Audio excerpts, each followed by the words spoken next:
Creative insurgents. Creative insurgents. Hey everybody, this is Corey Huff with theabundantartist.com. And Melissa Dinwiddie with Living a Creative Life. And I'm Minnie. Hi. Yay! Hey Minnie. Yay!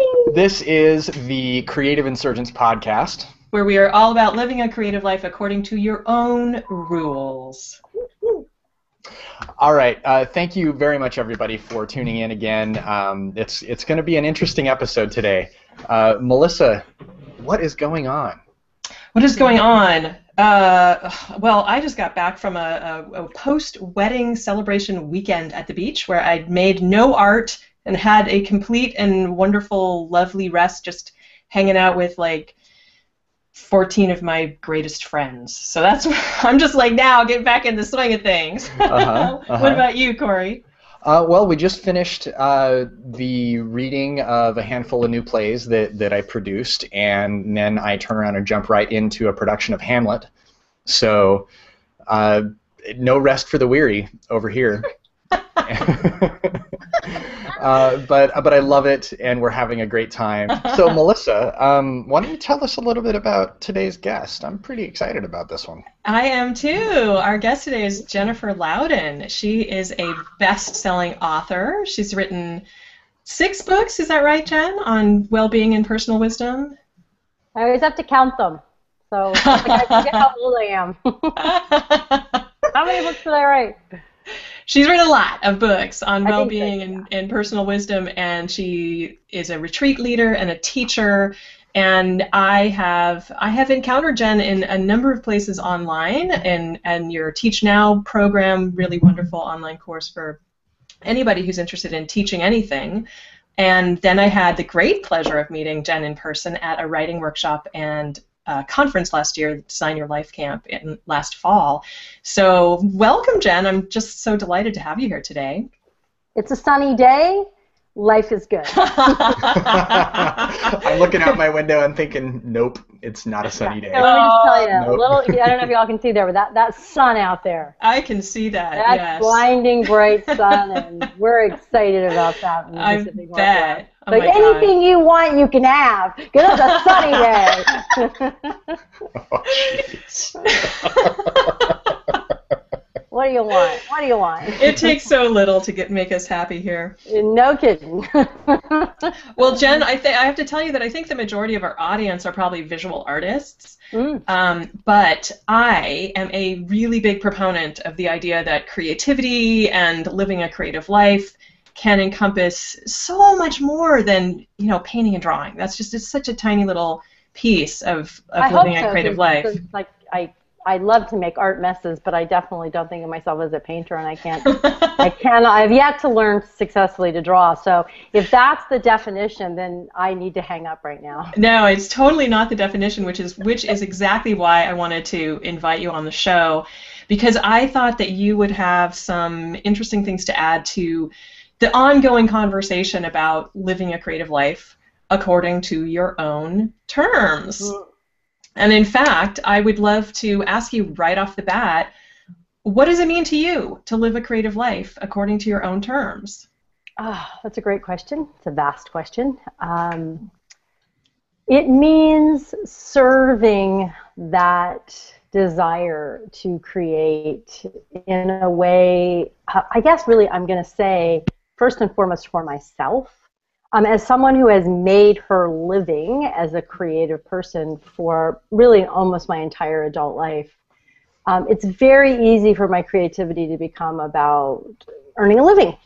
And so I have to really watch that there's things that are just for me. And that's why I have my art mess-making table, which I can show you across the way there. Yay! Yeah, so it's first and foremost taking care of that urge for myself, and then it's really, this is very personal to me, but it's making sure that I'm not creating things solely for the marketplace. That I'm not taking something from that pure desire to create because it's what people want or need. Like I'm keeping that. There's something sacrosanct there that's super important to me. And then I think the second thing is that I'm always learning, which sounds really trite, but it's actually very hard for me. I like to know. I like to be good at something. I like people to say, job well done. And that's not what happens when you're learning. At all. So right now I'm starting, I every day on my list it says touch the project, and that's what I try to do first thing in the morning. And I'm working on a project, and it's a writing project, and I'm not sure what it is, and I'm trying to go beyond where I've gone before. And so that's really important to me. Oh, I just so love that, Jen, and it's in such alignment with my own, as I'm sure you know, my own approach to things. I spent, I don't know, 15 years or something making a living from my art, but every creative thing that I did in my visual art was to serve somebody else's needs and desires and not my own. And boy, if you want to find a fast way to burn yourself out, that is it. That's right. And here's another way that I found out. When I was young, I was working part-time, reading books and writing what's called coverage in Hollywood about the books, see if they should be made into movies. And then on my off days and on the weekends, I was trying to learn to be a screenwriter. And all I did all the time was work. I was either working on a screenplay, learning about writing, going to writing workshop, or working at my job to pay the rent. And boy, that's a quick way to work out to burnout too. Yeah, I absolutely. have to relearn that lesson all the time, because that's the thing about being self-employed, right? It's like, oh, I could just go back out to the office for an hour. Oh, I could push the things under the weekend. It's really hard to be disciplined to not do that. Oh, absolutely. It's a lesson that I'm continually having to learn over and over again as well. It's so easy to get caught up into that. Oh, but I'm on a roll for work. I need to keep working. Or what I do is if you don't mind this tangent, what I do is I'm having trouble with something, and instead of giving it a boundary of time, or what I call conditions of enoughness, I'm going to work on it for this long, some boundaries around it, and then going for it, and then saying, okay, I declare I am satisfied. I did what I said I would do. I dick around with it.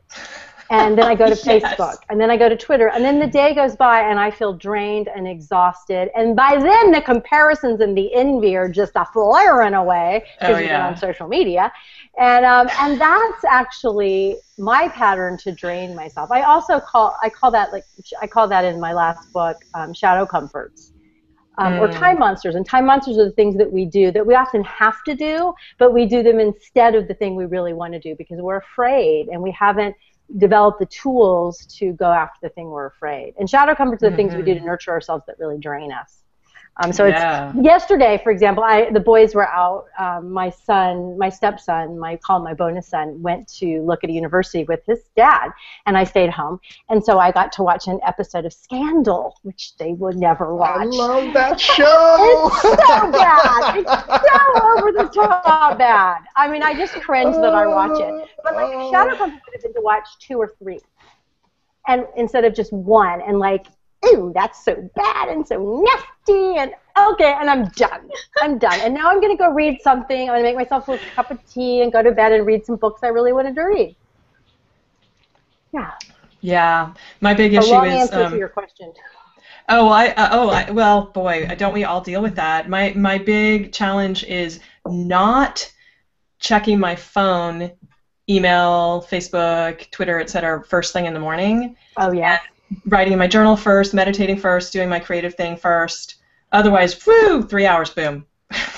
Just gone. How you create those habit chains in the morning and any other time in your life to get past the things that hit your dopamine receptors, right? Like a rat with a lever. Is huge. And then feed me. Tell me that I'm worthwhile. Tell me that I'm connected. Tell me that I matter. And then how you begin again when the habit chain fails and 3 days in a row you check email or Twitter or Facebook or all 3 first. That is such the key. And one of my little mottos is the most important practice is just getting back on the wagon and doing so with self compassion and kindness and gentleness and lovingness. Just Yeah, it's getting back finding on the that, wagon. yeah, it's finding that sweet spot between, okay, I'm not going to waste any time with the second arrow and the fifth arrow and the 57th arrow of beating myself up, but I'm also not going to let myself off the hook. Because Right. this is what I see happen a lot sort of in the self-help community. It's like, oh, you know, there's this like excessive self-tenderness, and then nothing ever gets created. It's like, wow, I did this yesterday. I go to a trainer guy to help me with my body twice a week, and I went at 7:30 instead of 8:30 yesterday morning because I had to be home to do a radio show at 8:35, and that threw everything off. No, it didn't have to throw everything off, but I let it throw everything off. And then, you know, by the end of the day, I still hadn't touched my project, but I let myself touch my project that evening so that I made sure I did it that day and used that as a reset for this morning. I do the same thing. So I used to, when I got back to making art for me, I had a 15 minutes a day commitment. Yeah. And I did that for a month, and that stretched out into over a year, and the most prolific art year in my entire life. I know, I heard you say that. I love that. It's so much shows the research is true, that the small doable steps is what works. Yes, and of course the challenge is because it's really, the resistance comes from fear. You know, once we get started, usually continuing is not so much of a problem, but it's the starting that's the big hurdle. So now I don't even have a time container for myself anymore. I just say any amount counts. And I love your touch the project wording. I love that because that's really what I do. And sometimes it's, you know, one of the pieces I'm working on my drafting table, I'll just like get to the end of the day and realize, okay, I let things go out of control today and I didn't start with my art. But you know what? I can pick up a pencil and make a mark. Right, exactly. And then at least, even though I don't feel happy or satisfied at all with what I did today, at least it sets that reset button for tomorrow, right? Sort of builds a bridge. Absolutely. Yeah, builds that bridge back to ourselves, to staying on our own side, and it helps break down that story that we're not to be trusted. Yes, exactly. That's the big problem, right? We fall off the wagon, we stumble in some way, and then, you know, the first thing we usually do is beat ourselves up and think, well, you're not trustworthy. You're never gonna succeed at this, and all the negative self-talk kicks in, which doesn't do one lick of good. Never does. Well, as a professional creativity instigator, I am a professional creativity instigator because I've discovered in my own life that making time to create is really, for me, the most profound form of self-care. It's something that I need so much that when I give that to myself, everything else in my world goes so much better. And I think that for anybody who has that hunger to create, it's probably the most powerful form of self-care that there is. But as we all know, self-care, including feeding our creative hungers, is so often the hardest thing for people to do, right? It's so easy to take care of other people instead of ourselves. So I would love to talk to you about this. I have my own opinions about what's going on here around creativity specifically and around self-care in general, but I'm curious, what do you think is behind this, and how have you learned to care for yourself better? What do I think is behind people not taking care of themselves? Yeah. Oh, 10,000 years of patriarchy. Well, let me ask Corey, as the token male as our on the lone program. male, you tell, what's behind it for you? Is it the patriarchy? Well, do you that struggle Jen with that too? Well, now that Jen has thrown out that loaded answer. P word. So. End up in your grill with the P word. So the question, why do people not take care of themselves? I think in general we are taught not to put ourselves first.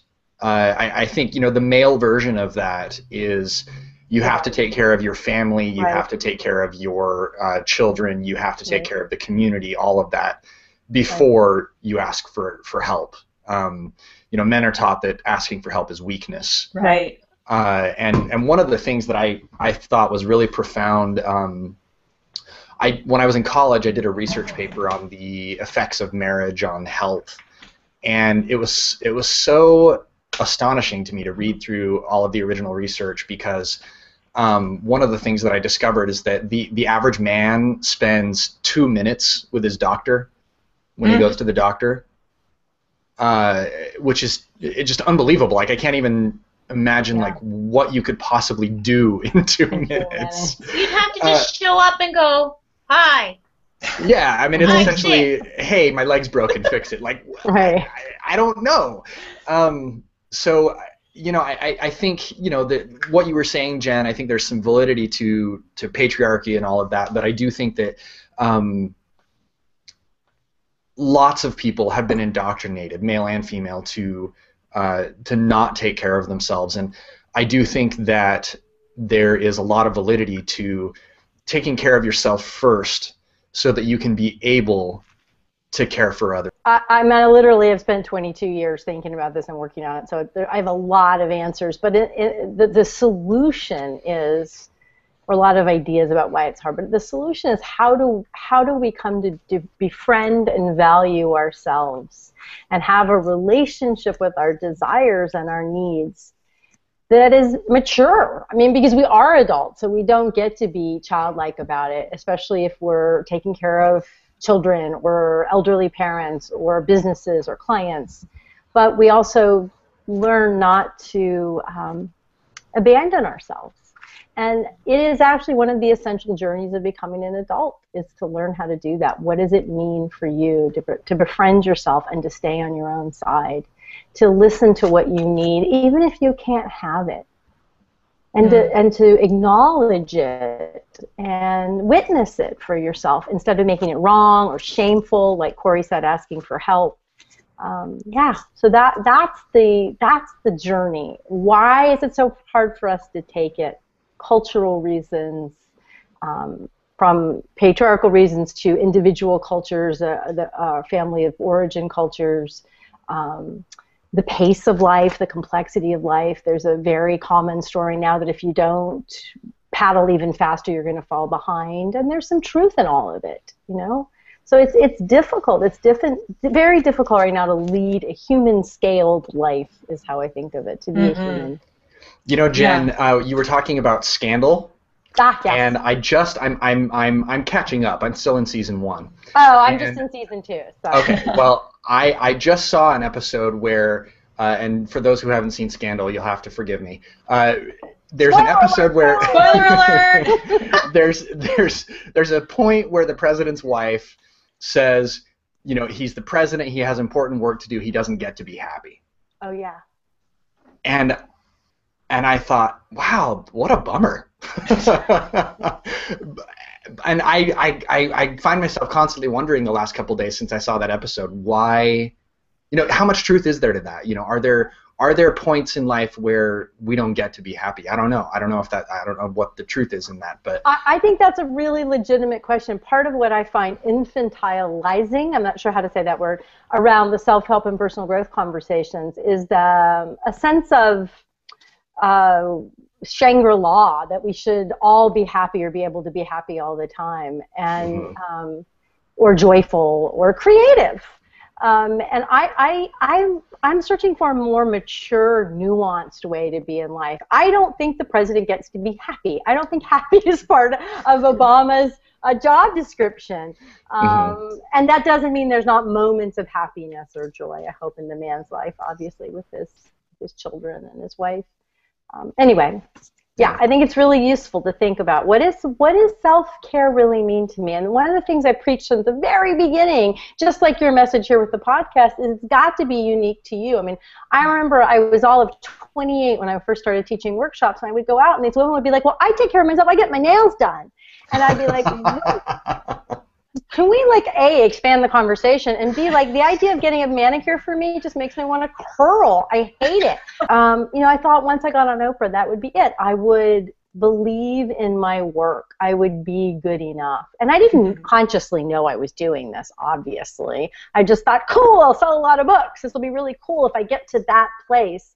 And I remember walking off the set and just feeling so empty. And I actually went into quite a dark time after that. Again, not understanding it for a really long time. And it really brought up a lot of questions that I'm still struggling with, 15 years later. What do I want? What do I want to be in the world? How do I want to express myself? So for me, it was a great example of, I don't want to say drinking the Kool-Aid, but thinking that if I had a certain experience or I reached a certain level, then everything would be different.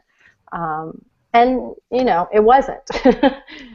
That's a great learning experience about what it means to live a creative life according to your own terms rather than the terms set down by somebody else. Yeah.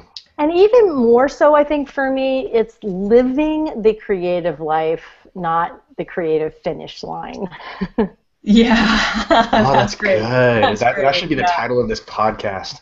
Seriously. Jen, so I think I have a story that I think illustrates the point that you're talking about. When I was in college, I studied theater, and I was planning on moving to New York and becoming a Broadway actor. Mm-hmm. And I was fortunate enough to be in a couple of shows with some New York actors that they flew in to perform with the college students.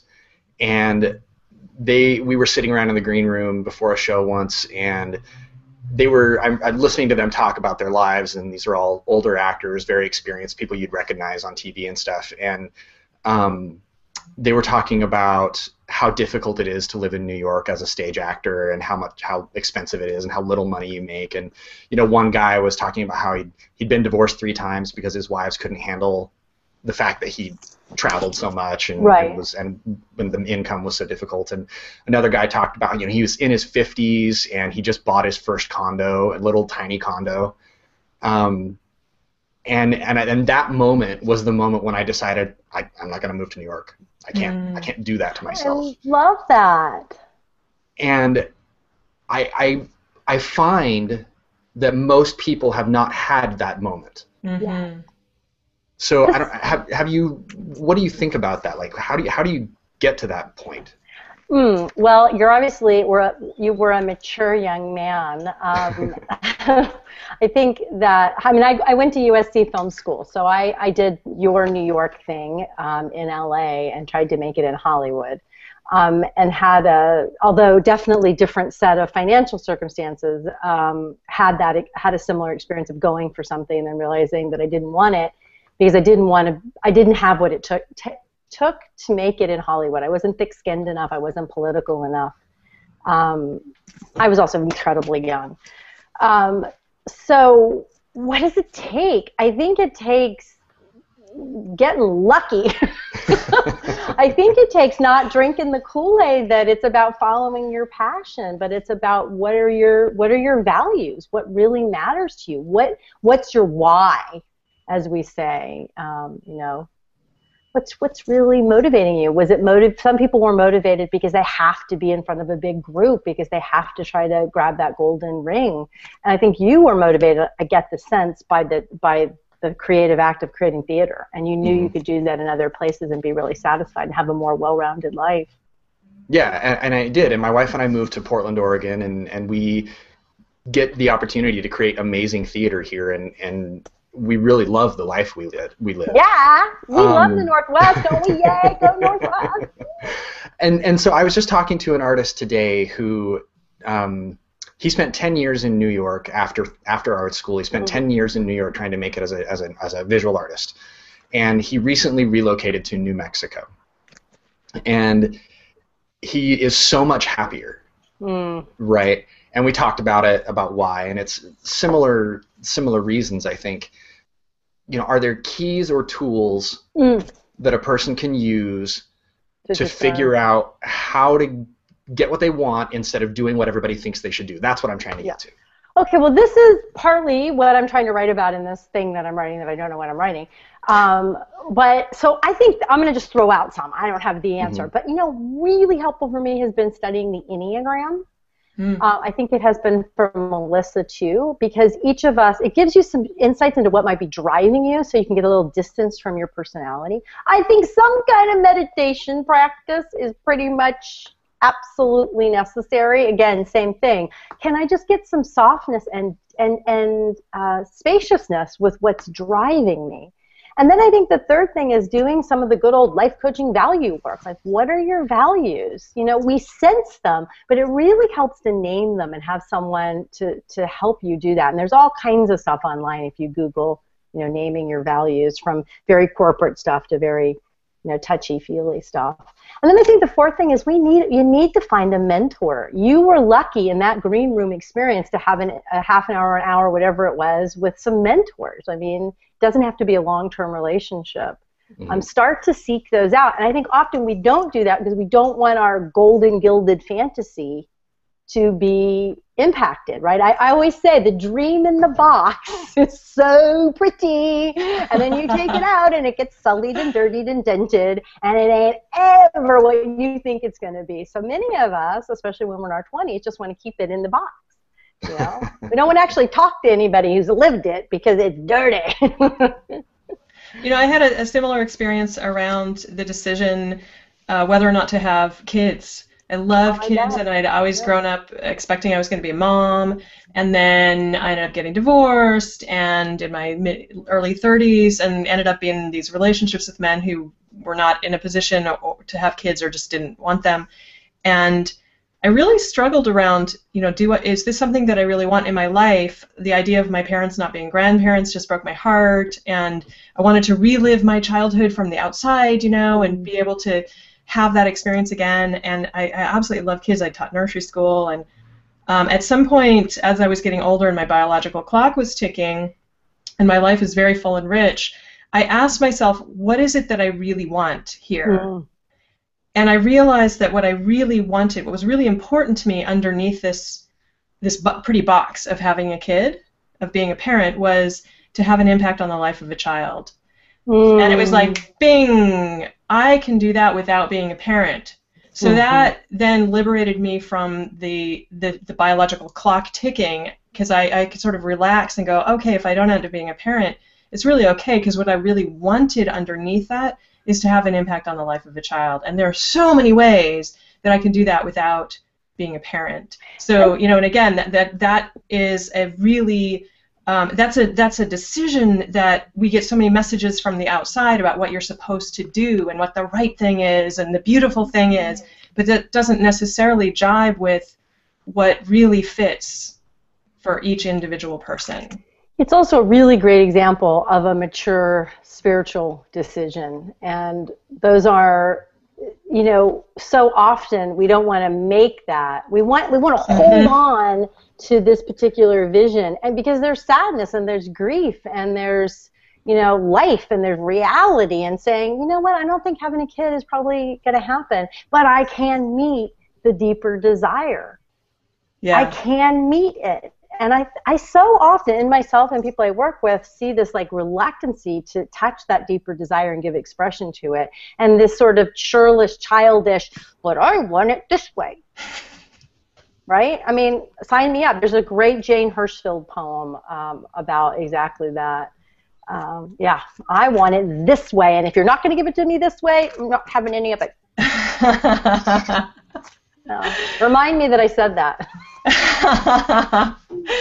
Well, Jen, I really wanted to ask you about something you wrote on your About page. You say that you created popular licensed products, including calendars and mugs, that people still ask for, and that you stopped because you didn't like making stuff, and also because you didn't want to run a business, but mainly because you didn't know how to get support. And I'm curious if you can tell us a little bit about that story in a few minutes we have left, and what you were making, and also one thing I'm most curious about is, since you're clearly running a business now around your books and your courses and your retreats, how did running that business with the products differ from what you do now, or is it just a matter of you getting better at getting support? That's a big question. So I was publishing a lot. I had we took my words and I worked with an artist, and we did 4 licensing agreements, I think. So they're calendars, they were china goods, they were